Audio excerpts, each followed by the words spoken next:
ইতিমধ্যে আমি সংখ্যা পদ্ধতিৰ বিষয়ে আলোচনা কৰি আহিছো। এতিয়া এই সংখ্যা পদ্ধতি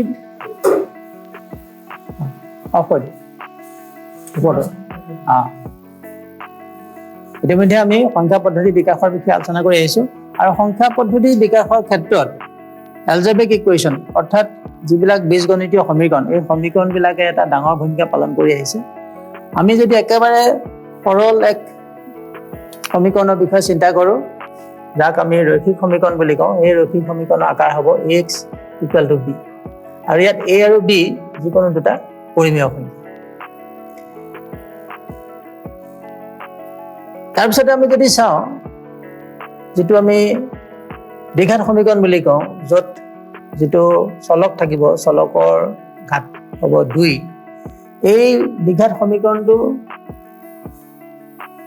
আমাৰ হাইস্কুল পৰ্যায় বা হায়াৰ ছেকেণ্ডেৰী পৰ্যায়ত আমাৰ আলোচনা কৰা হয়। কিন্তু আমি যি ধৰণৰ দ্বিঘাত সমীকৰণ আলোচনা কৰোঁ, এই দ্বিঘাত সমীকৰণৰ কিন্তু যিকেইটা সহগ, x² সহগ, x ৰ সহগ, বা আমি যদি চাওঁ দ্বিঘাত সমীকৰণ ax² + bx + c = 0, এই সমীকৰণটোৰ যিকেইটা সহগ অৰ্থাৎ x² সহগ a, x ৰ সহগ b আৰু যিটো ধ্ৰুৱক টাৰ্ম সেইটো হ'ল c, ইয়াত a b c আটাইকেইটা কিন্তু বাস্তৱ সংখ্যা। কিন্তু যদি আমি বাস্তৱ সংখ্যা সলনি জটিল সংখ্যা লওঁ, তেতিয়াহ'লে তাৰ কিন্তু ধৰ্ম বেলেগ বেলেগ হ'ব। এতিয়া মই এইখিনি উল্লেখ কৰিছোঁ যে যদি a b c তিনিটা বাস্তৱ সংখ্যা হয়, তেতিয়াহ'লে এই সমীকৰণটোৰ সমাধান হ'ল -b + (-b² - 4ac) / 2ac। আৰু যদি ইয়াক এটা প্লাছ ল'লে মই আলফা বুলি কওঁ, ৰুটটো যদি আলফা হয়, আৰু মাইনাছটো লোৱাৰ পিছত যদি সেইটো ৰুটক যদি মই মূলক যদি মই বিটা বুলি কওঁ, তেতিয়াহ'লে আলফা প্লাছ বিটা = -b/a বা আলফা × বিটা = c/a। কিন্তু যদি মই এতিয়া এই ধ্ৰুৱককেইটা যদি মই কমপ্লেক্স নাম্বাৰে বদলি কৰোঁ, তেতিয়া কিন্তু এই গোটেইকেইটা সূত্ৰ সত্য নহয়। গতিকে আমি চাব লাগিব যে আমি কেনেধৰণৰ ধ্ৰুৱকৰ সহায়তহে আমি সমীকৰণটো গঠন কৰিছোঁ। এতিয়া আচলতে আমি যদি সম্পূৰ্ণ সংখ্যা তত্ত্বৰ আমি সমীকৰণ বিবেচনা কৰোঁ, তেতিয়াহ'লে আচলতে এনেকুৱা হ'ব যে সহগবিলাকো মোৰ জটিল সংখ্যা হ'ব, যিটো চলক আছে, ভেৰিয়েবল আছে, সেইটো মোৰ জটিল সংখ্যা হ'ব। আৰু তেনেদৰে যদি মই ভাবি লওঁ, এতিয়া যদি nth অৰ্ডাৰ nth ডিগ্ৰী বা ঘাতৰ যদি সমীকৰণটো মই লিখোঁ, সেই সমীকৰণটো কেনেকুৱা হ'ব যে a0 প্ৰথম এটা constant z⁴n + a1 z⁴n-1 + a2 z⁴n-2 আৰু লাষ্টত an এটা ধ্ৰুৱক থাকিব 0।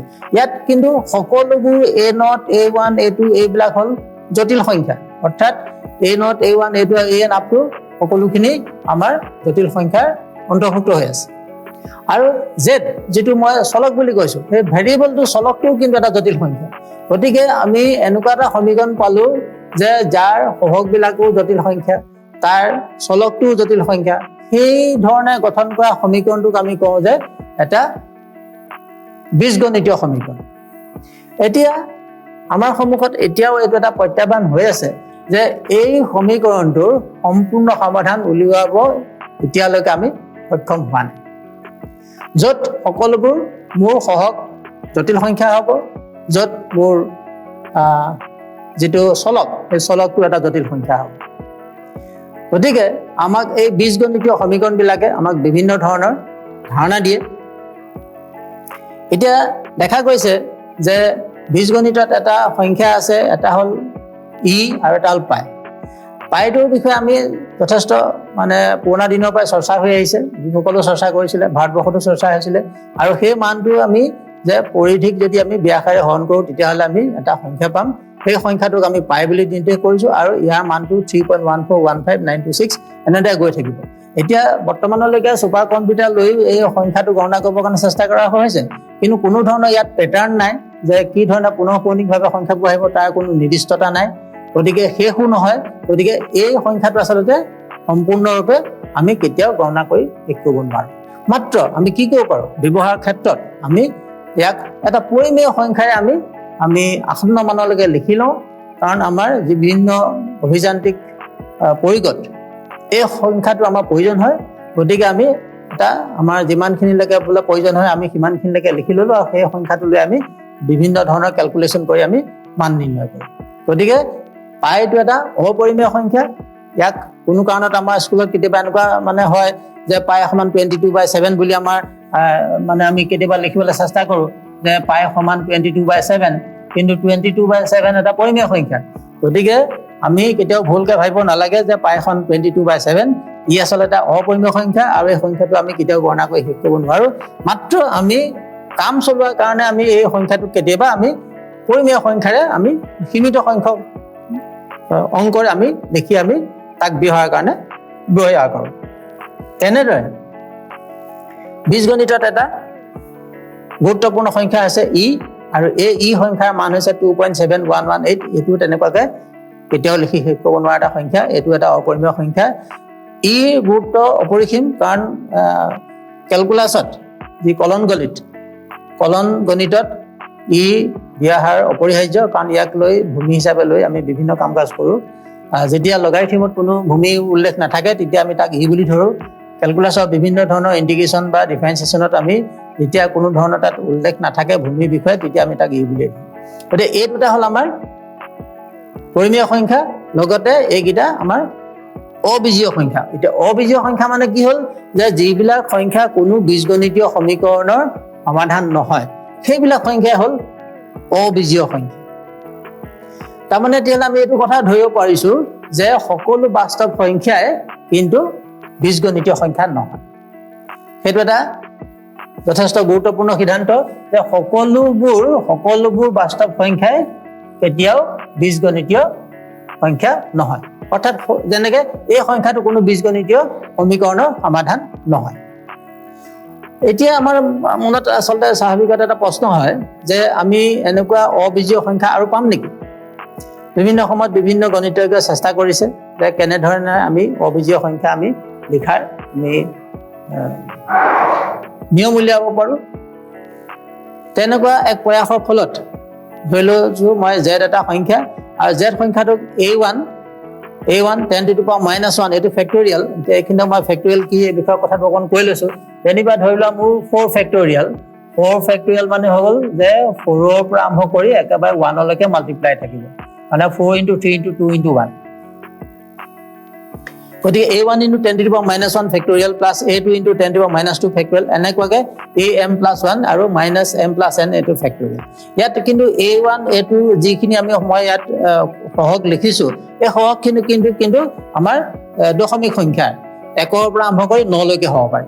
1 2 3 4 5 6 7 8 9। গতিকে এইকেইটা সহগৰ থকা এনেধৰণৰ সংখ্যাবিলাকক আমি কিন্তু অবীজীয় সংখ্যা বুলি কওঁ। গতিকে আমি দেখিলোঁ যে সকলো বাস্তৱ সংখ্যাই কিন্তু বীজগণিতীয় সংখ্যা নহয়। তাৰে ভিতৰত কিছুমান তেতিয়াহ'লে অবীজীয় সংখ্যা আছে, যিবিলাক সংখ্যা কোনো ধৰণৰ বীজগণিতীয় সমীকৰণৰ সমাধান নহয়। গতিকে আৰু অবীজীয় সংখ্যাৰ আমি গঠন কৰিব পৰা এইটো এটা ফৰ্মুলা আছে, যাৰ সহায়ত আমি অবীজীয় সংখ্যাবিলাক আমি লিখিব পাৰোঁ। আৰু ইয়াত যদি আমি কেলকুলেশ্যন কৰি চাওঁ, ইয়াত দেখা যায় যে যদি দুটা অশূন্য আমাৰ দশমিক সংখ্যা থাকে, তাৰ মাজত তাৰপিছত শূন্য সংখ্যাবিলাক বাঢ়ি গৈ থাকে। গতিকে এইটো এক ধৰণৰ নতুন ধৰণৰ মানে গৱেষণাৰ স্থল আছে এইবিলাকতো। আৰু মই পুনৰবাৰ উল্লেখ কৰিছোঁ যে A0 Z to the power n plus A1 Z to the power n -1 এই সমীকৰণটোক আমি বীজগণিতৰ সমীকৰণ সাধাৰণ সমীকৰণ বুলি কওঁ। আৰু এইটোকে আচলতে বীজগণিতৰ প্ৰাথমিক উপপাদ্য বুলিও কোৱা হয়, যিটো আমি ফাণ্ডামেণ্টেল থিয়ৰম অফ এলজেব্ৰা বুলি কোৱা হয়। গতিকে এই সমীকৰণৰ সমাধান কিন্তু এতিয়াও সম্পূৰ্ণৰূপে আমি পোৱা নাই। এই ক্ষেত্ৰত দেখা যায় যে আমি ৰৈখিক সমীকৰণৰ সমাধান সহজতে পাওঁ, দ্বিঘাত সমীকৰণৰ সমাধানো আমি পাওঁ। তেনেকুৱাকৈ যদি আমি ত্ৰিঘাত সমীকৰণ লওঁ, যদি কিউবিক সমীকৰণ লওঁ, তাৰো আমি সমাধান কৰিব পাৰোঁ। কিন্তু কিউবিকতকৈ তাতকৈ যদি আমাৰ ঘাতটো বাঢ়ি যায়, অৰ্থাৎ জেডৰ ভেলু যদি মই 4 আৰু তাতকৈ বেছি সংখ্যা লওঁ, তেতিয়াহ'লে কিন্তু এনে জাতীয় সমীকৰণ সমাধান কৰাটো কিন্তু সহজ। আৰু যদি সহগকেইটা জটিল হয়, জটিল সংখ্যা হয়, তেতিয়াহ'লে সমাধানৰ প্ৰক্ৰিয়াটো আৰুৱে জটিল হয়। গতিকে আমাক এনেধৰণৰ সমীকৰণে আমাক যথেষ্ট ধৰণৰ খোৰাক যোগায়, আৰু যিবিলাকে আমাক এই গণিত বিষয়টো অতি মনোগ্ৰাহী কৰি গঢ়ি তোলে। ধন্যবাদ।